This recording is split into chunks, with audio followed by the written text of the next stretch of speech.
Ladies and gentlemen, welcome to the Dylan Doug Experience, where we talk about politics, lifestyle, investment, and everything else. Today, we're going to be talking about Jungle Buzz. We have our guest here, Mr. Kanye Patrick Mukasa, aka Mufasa. welcome to our show. How are you doing? Not bad. Thanks for having me. We're happy you're here. Here. Yeah. Before we get started, I have a question. When somebody says Kanye, who's Kanye? And by the way, is that your real name? That's my middle name. Kanye, like Kanye West. Yeah. You guys must be related. Not at all. I would be pulling this off every airport I go to. No. So when somebody asks who's Kanye, what can you tell them? Well, that's a broad question. I don't know how I would describe myself. Let's say like a shotgun question. Treat it as a shotgun question. So probably more like a freestyler. Like I like fun. Okay. Fun guy. Mm-hmm. Maybe someone who is into investing. Okay. And also living my best life. Nice. Yeah. That is it. Yeah. You sound like you're living your best life. Could you give the people a little brief history about you and when you came to Canada, et cetera, et cetera. Right. Yeah. So I first came to Canada in 2011. Okay. You're a veteran here. Yeah, I am. I started from FIC, Fraser International College. Okay. I think.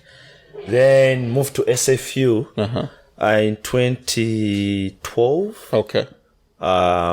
Did my communications and publishing, major in communications and minor in publishing. Yes. Then graduated in 2015. Nice.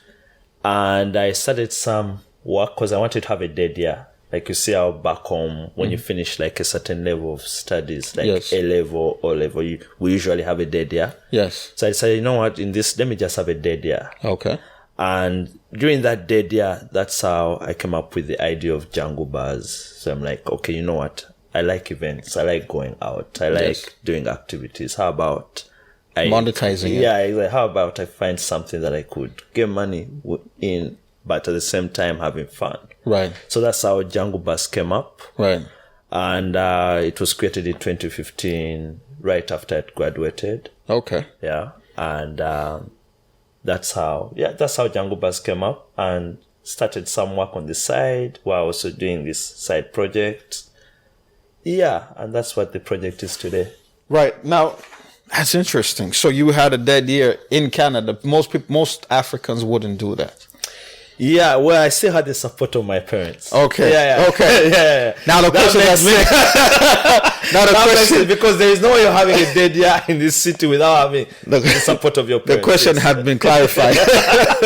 Yeah. Interesting. Now, my next question was, I was going to ask you what was your background profession before starting Jungle Buzz, but you kind of touched base on that on that front. Did you ever work in the field you graduated in, communication and publishing? Did you make money from it after you graduated from it?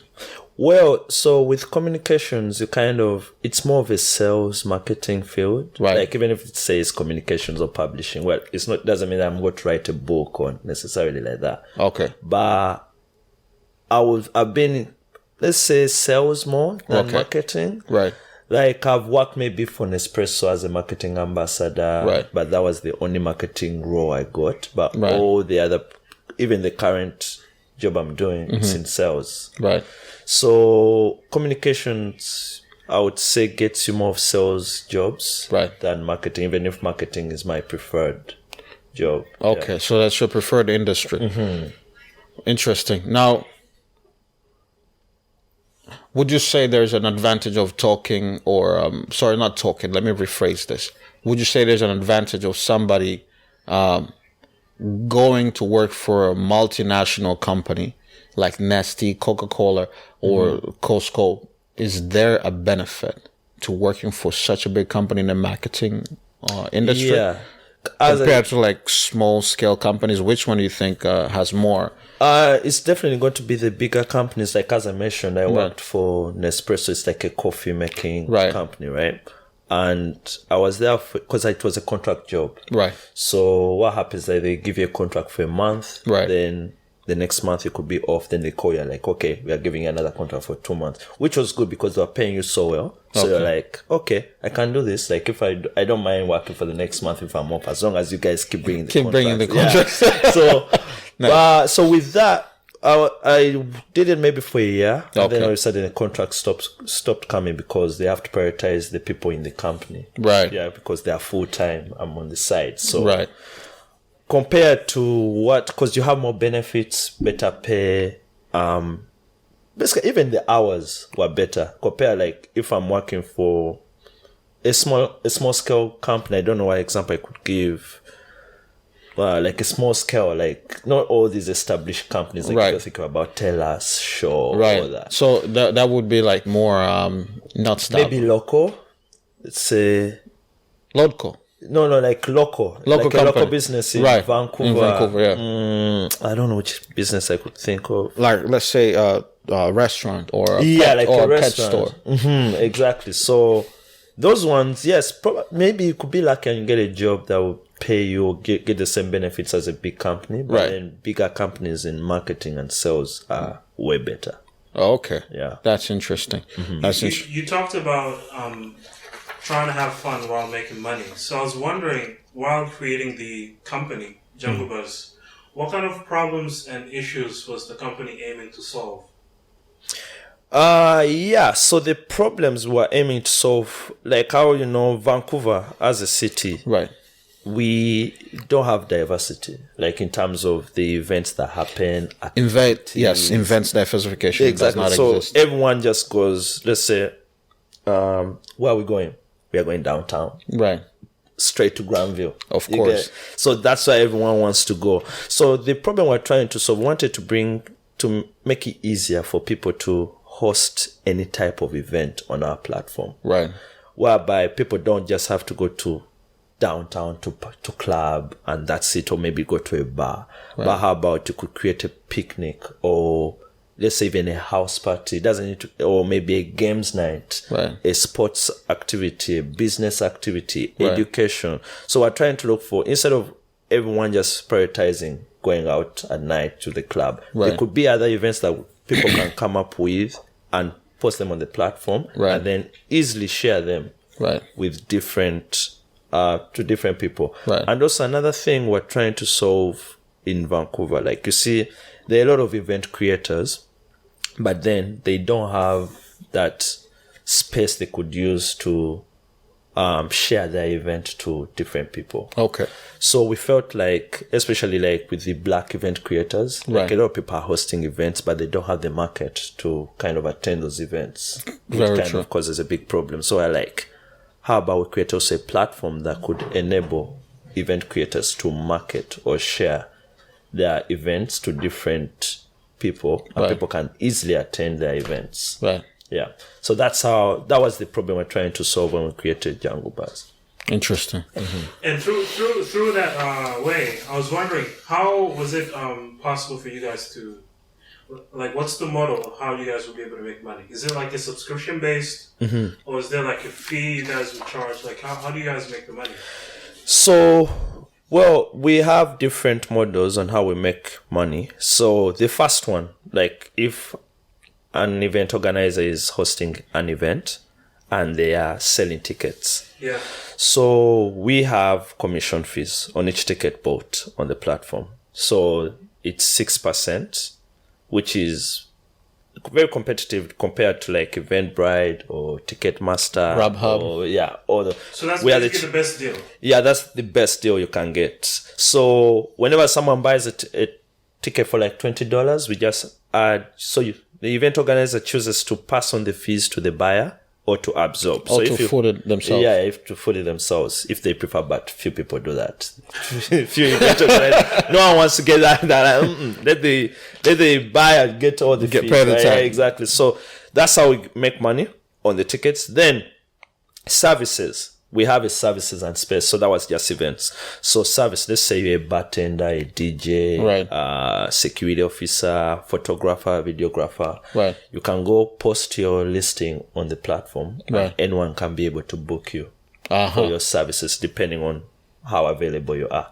So whenever you're booked successfully on the platform, we charge 10% on both ends. Basically like Airbnb. Yes. Yeah, 10% here, 10% on the But person booking and the person listing, Okay. as long as it's confirmed. yes. Yeah. Then space. We have a section for spaces. Like if you have a space you want to rent out, maybe an apartment for, I don't know, a shooting or anything. Right. You can list it on the platform, and whenever you're booked for your space, Yes. we charge you 10% and we charge the booker 10%. Then in the future, once the platform gets more users, Yes. then we can look into advertising, because we can't look into advertising without guaranteeing that, hey, you're going to get, people are going to see your advert. So we want the usage to increase, and then Right. later on we'll be The amount able- of clicks, right? Exactly. So that's how we make money on the platform. Interesting. So run me through how the whole Jungle Buzz idea came about and started. How did you guys start the company? Like, what was the conversation? Or did you start it yourself and then later on have other people join you? How, like, just run me, how did you sit down and say, okay, this is Jungle Buzz? How did you come up? What was the process like? So I was in the house at the time. So I was thinking, like, I had graduated, but I never wanted to work for anyone at that point. That's why I had that day there. Like, I just wanted to think and be like, where should I go? I have a degree. Should I stay in Canada? Should I go home? Right. You know, school had stressed me out a lot. So I'm like, so that, having just that day there made me rethink a lot of things. So Right. while I was sitting, I'm like, you know what? I like events. How about I start monetizing that? Like something I like doing, I like going for. Let me find an idea. So when I came up with the idea of, hey, how about we start creating a platform that could enable a lot of event creators post their events, and also enable attendees to find events. Right. So the first person I spoke to was Osas. I think, I don't know if you I've guys know met Osas. So he has- Osas. Yeah. I met Osas. Yeah, he knows Osas. So he's the first person I proposed it to. Right. And once I told him that, oh wow, that's a good idea. Right. But then I don't have any background in coding or doing anything. Like, You don't have? No, I don't have any background. Right. So I'm like, okay, in order for this to happen, I need to find someone. Who's a coder? Exactly. And it happens to be like, hey, I'm close to Farouk. Farouk is one of my friends. Like, he's good at coding. That's Right. his major. Okay. So I'm like, hey, I'm trying to create this app. Come in, get this percentage, and then we work together as a company. Right. So from there, I started pulling up different people who would help Add value to it. Add value to it. And that's when we sat down in my house, and then we are like, okay, what are we trying to do? Everyone came up with ideas, how to make the idea even better. Right. And that is how we created the platform, Jangu Buzz. How many people currently are in the company? So currently we are 4. Wait 1 second. 4 people. So that's you, Farouk, Me, Farouk, Osas. and Moise. Have I met Farouk? You probably met him, but you don't remember. 'Cause Yeah. you have selective memory. Guilty as charged. To our viewers, it's not on purpose. I condemn such behaviors. But yes, the rumors are true, and the lie is the truth.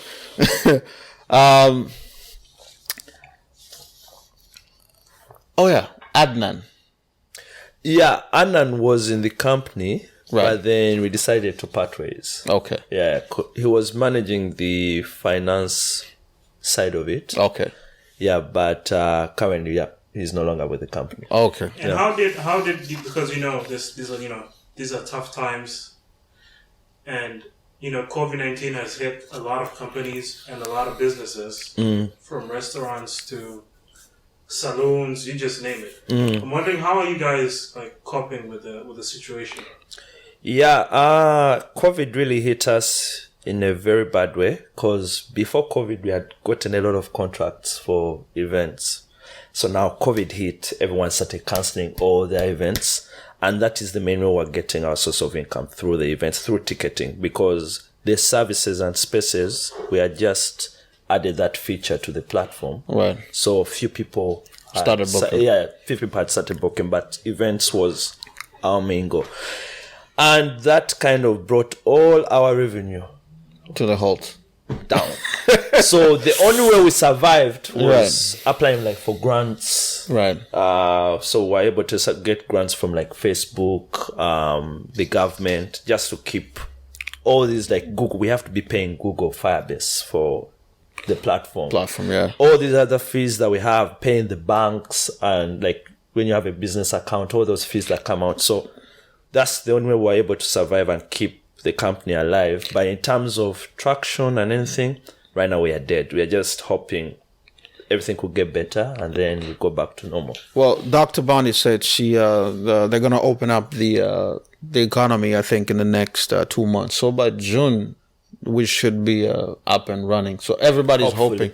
Everybody's seem to be on the high notes, hoping for this June situation to happen. So finally, people can be out and like go out. Can you imagine? You have to remember when this economy got hit, a lot of people stayed at home, confined in their homes.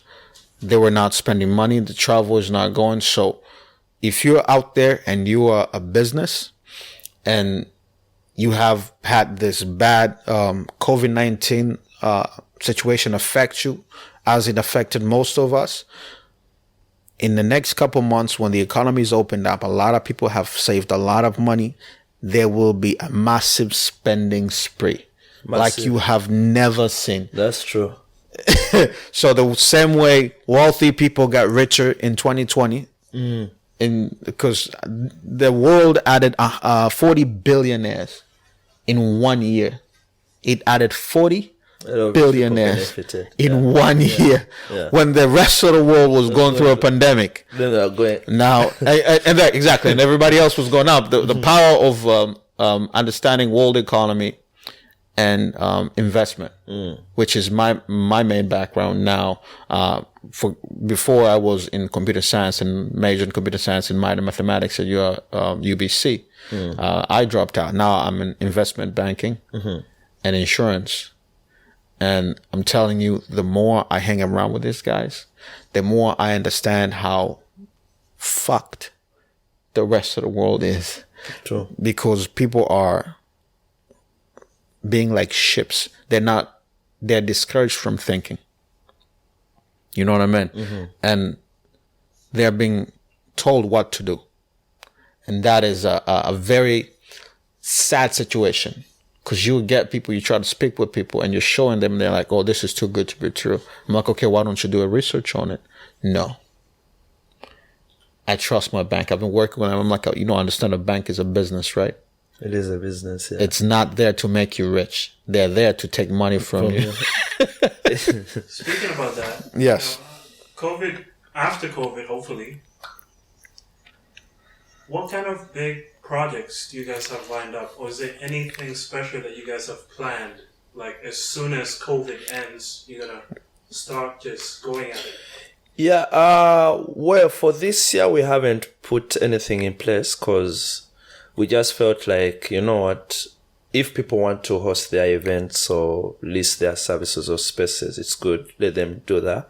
But us bring up our own type of events, the planning is going to be probably 2021 because we just don't want to jump into, we just want to see how things will go. Oh, sorry, 2022. Sorry, 2022. For some reason, I thought we were seeing 2020. Yeah, 2022. Because I just want to see how summer will go, right? We just don't want to put investments into an event.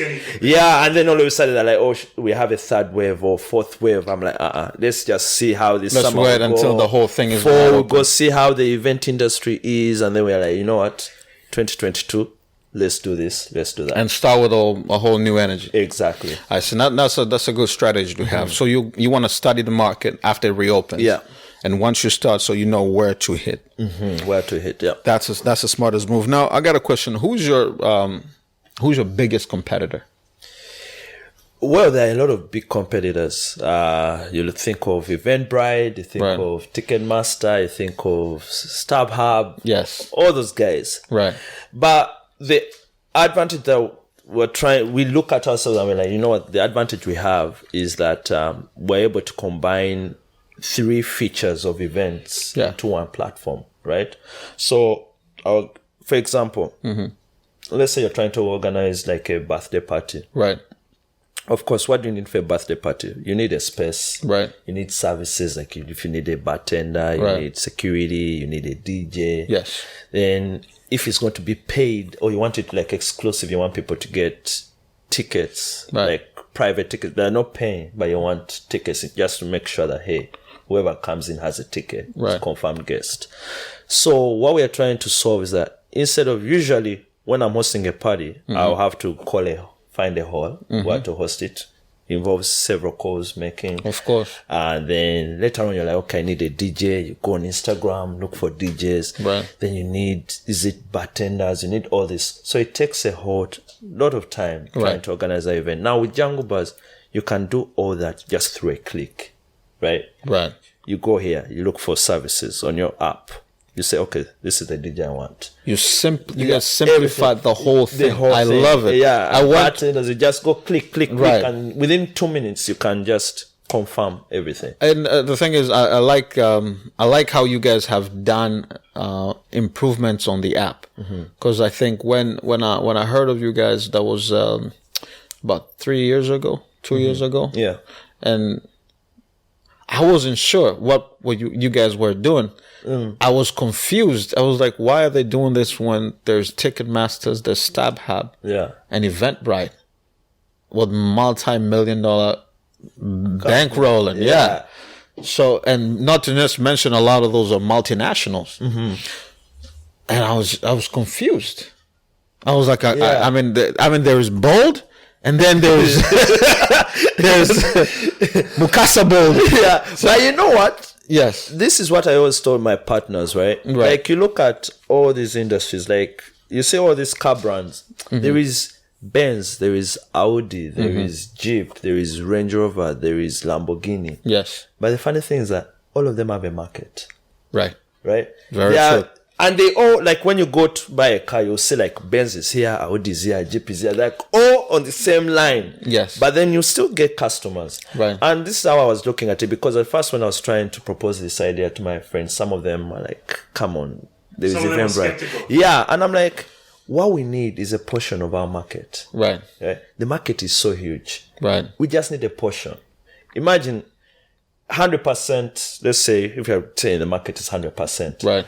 Eventbrite probably has 25. These people have, Ticketmaster could have 25 or this 25. So first, even if we get that 5%, That's Right. fine. it is fine. Even 2%, the world is huge. You get it, 2%. Can you pay the bills running the app? Yes. Can you do this? Can you get a profit out of that 2%? Yes. That is good. And that is how I thought about it. I'm like, it's okay. Let them be big. Uh-huh. As long as the people we get, we keep them. They keep coming back, Consistent. trusting exactly, consistently. The key is, I think what you guys are trying to do is what Amazon was doing back in the mid-90s, late 90s. Yeah, Focus on customer service. exactly. I mean, you can have shitty products, but you have the most amazing customer service. People will keep coming back. Yeah, because whoever you get, any contract you get, make sure that they come back the next time. And that is one thing we've kind of valued a lot. Like, we work a lot with SFU, Right. the university. Most of their events, the Internal. events like Yes. Women's Center, the SFSS, all those kind of internal events. Right. They keep coming back, and that is what we want to value. So because we started focusing a lot on universities Right. first, so that all those internal events, it doesn't need to be a party or anything. Right. Like, even if, of It just course, needs to be an event. yeah, an event. Like, even if, like, of course, when people bring in concerts, Right. we get more revenue because 300 people, 500 people may go for that, and then all those ticket fees, Right. they accumulate. But all those guys, like SFU, we've received a lot of referrals from SFU, Right. and that has helped a lot. So that small portion that we get, Right. it can still do something, right? Because when you total it up at the end of that, you're like, oh wow, this was a good year. So that's why we focus on whoever we get. We try to make them as happy, Maintain them possible. as returning customers. So they come back and they can refer us to different people, to different friends. So that's how you're trying to kill the competition. Exactly. We may not be able to go toe to toe with them, Right. but at least. But on your level, you're killing it enough. Yeah, for a startup. Right. No, I mean, I think you guys are doing fantastically well, because when I first met you guys, and people condemn me for this and then praise me for it later. I like crazy ideas. The crazier and outlandish and bold and outrageous idea it is, if you have a plan, I will sit down and listen to it, because there's no way you're going to approach me with a really stupid idea. Because sometimes some people see me as an intimidating figure, and they're like, well, they don't understand me well. But when you sit down and communicate, I'm a pretty normal guy. But when we get into business, I'm pretty shrewd. But I like crazy ideas. That's true. Huh? That's true. In addition to that, have you guys thought about, because you spoke about getting a lot from SFU and other universities as well. So, Kanye, have you guys thought about having contracts, like, 1 year, 6 months, and have a guaranteed customer for over that period of time? Yeah, so as I'd mentioned earlier on, like, we had contracts with different organizations and they ended up being cancelled because of COVID. So, but that's the best way we thought that would be able to bring in more revenue in terms of securing contracts with all these government organizations or all these private organizations that want to have like private events and all that. Well, we can work with them maybe a percentage, reduce on a percentage, like from 6% to 4-5%, so that at least we benefit each other. So yeah, it has always been in line in terms of us boosting the platform. That's nice. So let's say if somebody wants to come and invest in your company, what options do they have?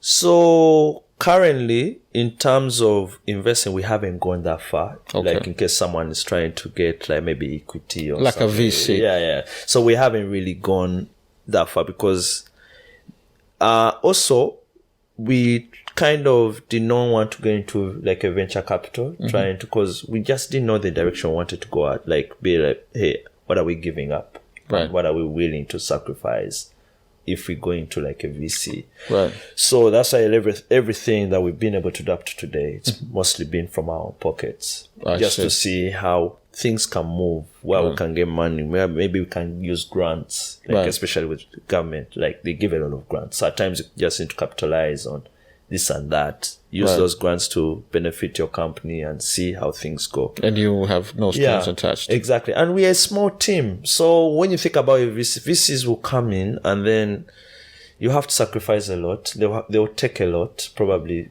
let's say 40%. They'll restructure your entire business. Restructure the entire business. Wait, what do you mean they'll take a lot? VCs, they come in, they need a seat at the board and they need to control your business. Yeah. Especially for small business. Why? Do they have to come in? Venture capitalists, no, you want money? No, real because money. if you want money. Oh, sure. Okay, what about like somebody like me or Davis wanted to invest? Like how that one will do it more like if it's like an event. You get it? Like let's say we want to throw an original event. Right. And we want to host like let's say 1,000 people. Right. But the event itself is going to cost a lot of money. All right. So we can bring in someone and be like, okay, see, we are trying to host this event. Right. This is the money we have. Do you want to pitch in? But then profit, or this is the kind of profit you get. Okay. And we give you a cut. So whatever you're investing, this will be your profit. Right. So that's the way we look at it. But then in terms of investing in the company itself, I'm like, hey, I want this percentage. Right. That's something we haven't looked at yet because we just don't know what we want at this moment in terms of, hey, you're bringing this amount of money, we are giving you this equity. So like equity into the company. Now, when you say that, what do you guys like? What's stopping you guys from growing? Let's say COVID never happened. What would be a fuel to grow your business Or like, Jangu what Buzz would you need to push to push your business to the next level? To the next level. Well, our liability was the website before. Right. Because we only had an app, but then the website was semi-functional. Right. But now with COVID helped us a lot. Okay, not really, but I'm telling in terms of us focusing on the website Right. and improving it, because there was no traction on the website. So we said, you know what, let's work on this website. It has to be functioning Right. the same way as the app. Right. Now, when we did that, the next level we're achieving, and with the contracts we had secured, because now when you work with government or private organizations, Right. you kind of have that, and they are happy with you. You know that, oh, these people host a lot of events. Right. They will keep using you. At the same time, when their workers or whoever is attending this, when they go buy a ticket with Jangu Buzz, they're like, oh, what's this platform? Right. They also start trusting, because So it's basically free marketing for you guys. exactly. So once a government official uses your website, it means that it's trustworthy, Right. right?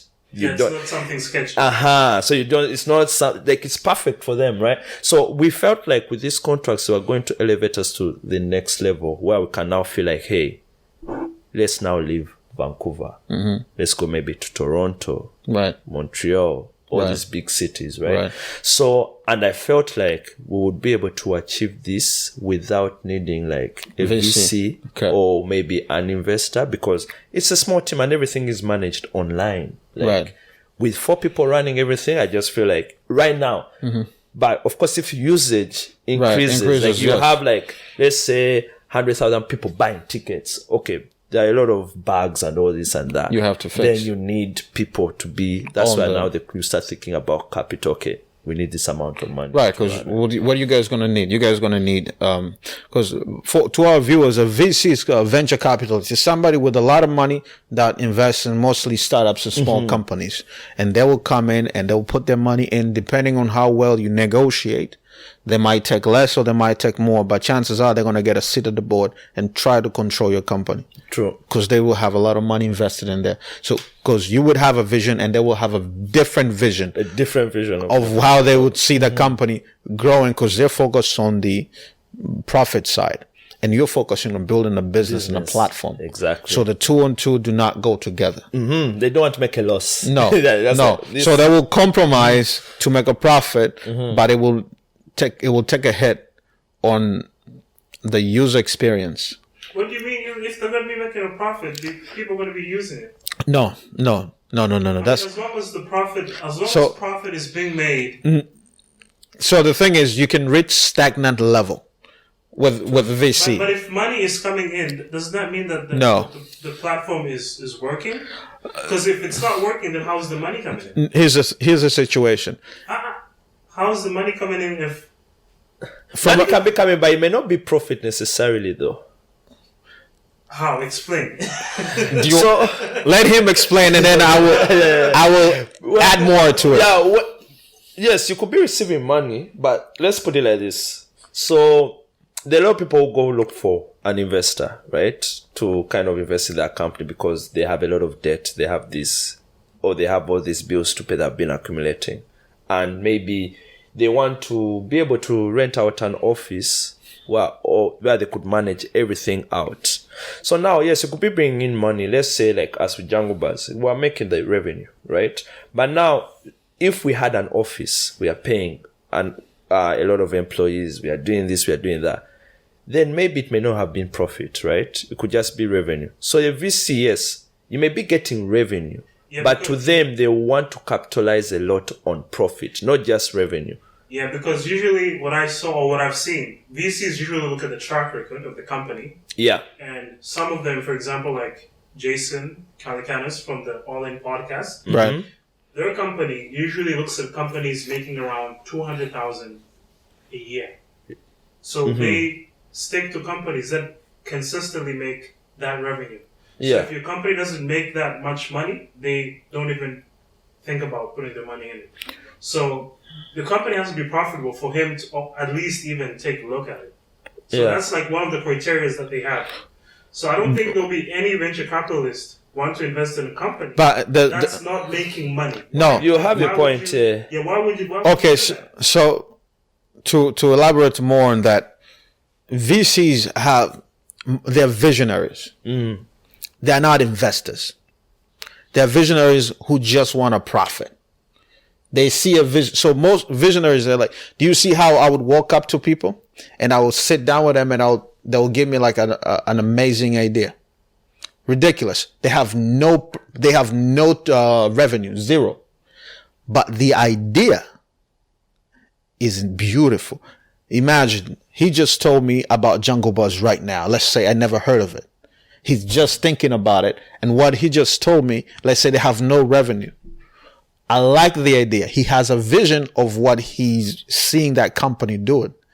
But the moment he speaks to me from a VC, I'm not afraid to. VCs are not afraid to lose $5-10 million.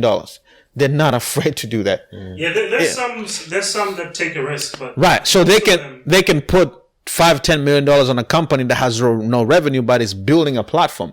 For 2-3 years, they have zero revenue.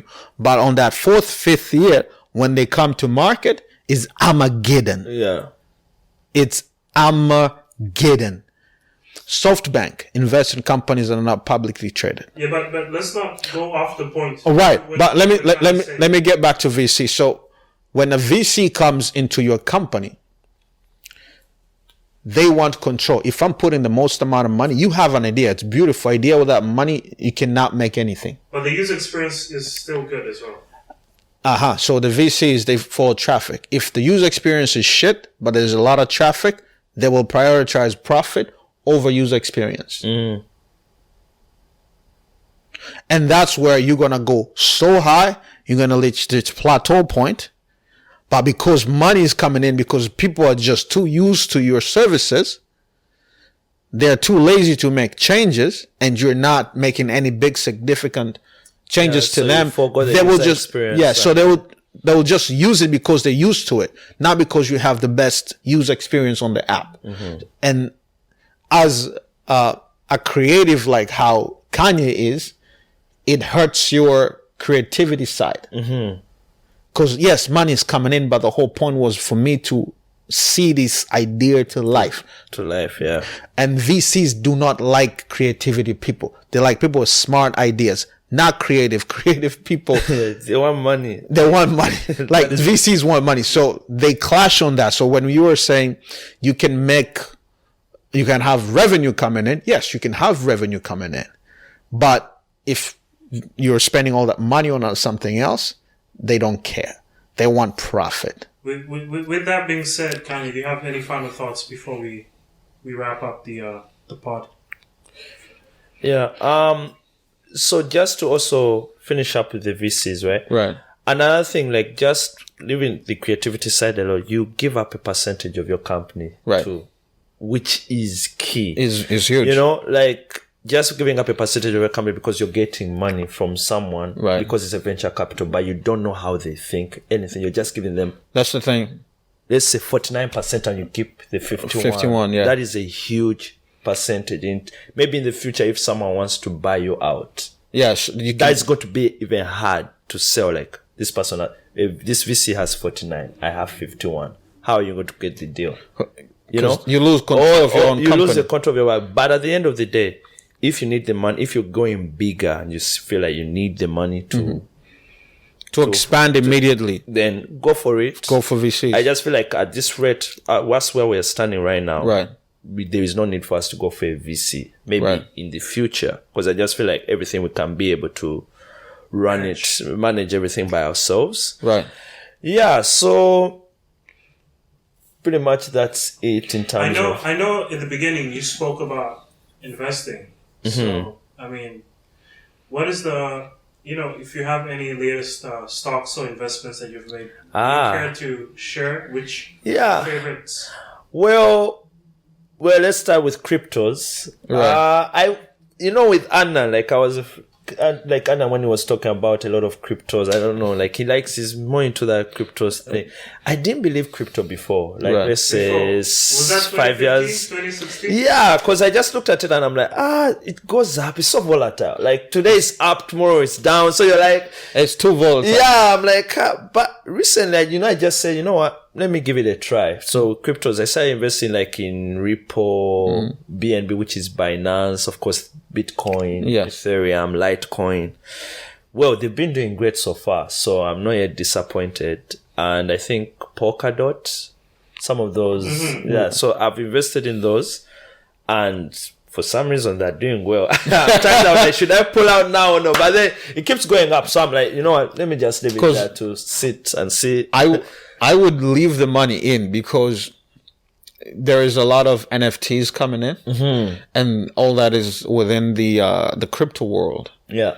And it's a new thing, and people do not know what it is. And because remember, there was a transaction that was made. Somebody sent money for a pizza. You heard about this for how many? There was do you remember this? Somebody in Florida, I believe, wanted to buy pizza, but they wanted to send somebody money in Europe to send money to Florida to buy pizza. Oh, so they used Bitcoin to exchange for pizza. And I forgot how many coins there were. So if you look up on the, maybe you can post this, post-production, the pizza transaction. It's a crazy story. When did this happen? Was this a few years ago? No, this is a long time ago. Probably, about 5, 7, 10 years. Okay. So when Bitcoin was, I think, still growing, like like $1.50 to $2, and now it's 70K. It's 70K. Yeah. Last time I checked, it was 55. 70K right now. It's 70. Yeah, it's insane. What about stocks? Stocks. Do you have any favorite stocks that you've been looking at? Yeah. Well, the ones I invested in a while back were Tesla. The big ones, like the ones I have, I would say Blue Tesla. Apple, right? Well, okay, FedEx, but I recently sold that one. Then the small ones, I was looking more like weed, like the way weed is kind of getting legalized. Yeah, so I just felt like there is Sandio Growers, right, which is American based. Then there is one, the Supreme, the Canadian one, right. Then AMD, which is Advanced Micro. I don't know the full. But AMD, then there is Viacom. Right. Viacom. Yeah. Big internet service provider in the US. Then I'm forgetting a lot actually, because I have a lot of the stocks I've invested in. Which platform do you buy your stocks with? Well, Simple. Okay. It's more streamlined. Yeah, it's so nice, man. So easy. It's so easy. Yeah, because before, the reason why it took long to get to stocks is because of all these companies I was looking at. I'm like, okay, this is confusing. Too many. You're seeing a lot of things. You're like, what is going on? I'm like, I don't want to risk my money here. But now when Simple came, everything is just perfect. Smooth, super simplified. Easy. You just go, bring in money, like, you just click. And I'm like, I like that. Just monitor it and be like, you know what? But recently, I just feel like a lot of people should get into stocks, especially when you know that, hey, your 9 to 5 is not what you want to be doing. Right. For the rest of your life. For the rest of your life. And also another thing I look at it like, a lot of us keep money into our savings account. Yeah, right? But savings you keep getting 0.1, 0.2%. Right. Which it doesn't benefit in any way. No. Find a stock you trust, put in your money there, leave it there to build up. Like, you see a lot of people who, like, for example, the people who bought GameStop. Right. Someone made 20 million off that. That's like, you funded your dream. You go maybe buy like 3 apartments or 4 or 5. You just relax. And I feel like people should start doing that more often. Like, invest your money into stocks or whatever you're comfortable with. Let it build while you're doing other things. Of course, don't put all your money in there though. Right. Just in case there is a crash. You have to leave your money there for the next 10 years. So the thing is, I like to tell people 5. So I like to tell people this: when you want to invest into stocks, and to our viewers and everybody else around us, when you want to invest into stocks, the best thing to do, look around your house, and then go to your mother's house or your auntie's house or your friend's house. Look around. What do they have? So let's say this is IKEA. Everybody buys IKEA. Go buy IKEA stock. The things that people are using every day. Yeah. Colgate, the one you use too. You got LG, Samsung. They will never die tomorrow. They'll never. Apple. You use like That's one of my favorites. It's Apple everywhere. Yeah, man. Right? So look around what is in your house and what is in your friend's house, and do not try to be a CPA or an analyst, because if you're not, you're not. Simple way, just look what is around your house. What brands you have in your house. What brands do your neighbors have in their house? Your mother, your sister, your brother, your friends. Yeah. And then once you see what they have, put that in common, and then go and buy the stocks for those products. Because you're using them. As long as you keep using them and they have good management, you'll be fine.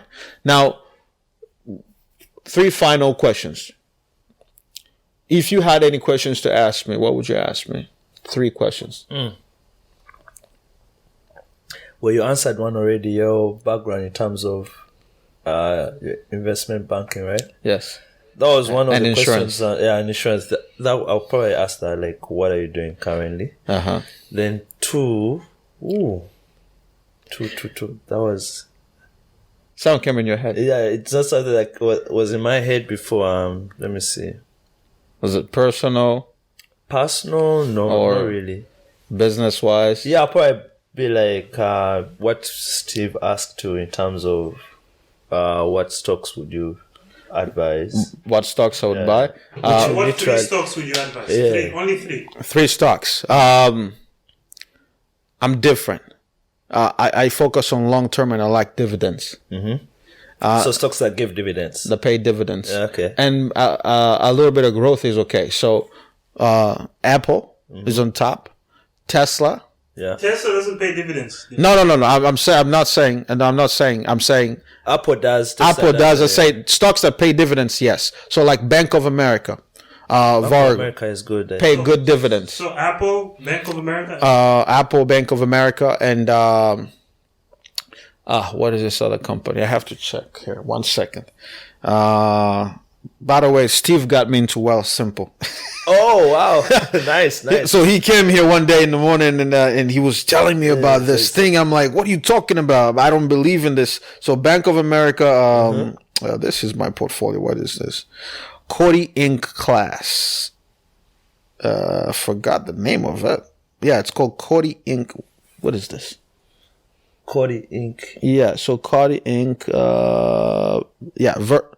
Vanguard Growth ETFs. Oh, Vanguard Growth. Yeah. I bought this. That's an ETF. Sorry, Yeah, that's an ETF. but I bought this because I didn't understand how this whole thing works, and Steve was showing me how this. But most of everything I do is in investment, like I do mutual funds. So I do that. Because you're in investment banking, so that's When you know the secret, when you understand the secret, it's a beautiful thing. So because mutual funds are different, they give you a platform to invest with absolute minimum risk. Yeah. If your mutual fund has 120, maybe 50, maybe 500 companies, it's very difficult for all those companies to go bankrupt. So you can lose maybe 10-20%, but the chances are they can push those things out and put them in, unlike ETFs, which have a lot of transactional fees. But that's in that world. Your 3 questions. You asked me 1, 2 investment, and anything else. Third one. I don't think I have a third one at the moment. How did I land Luganda?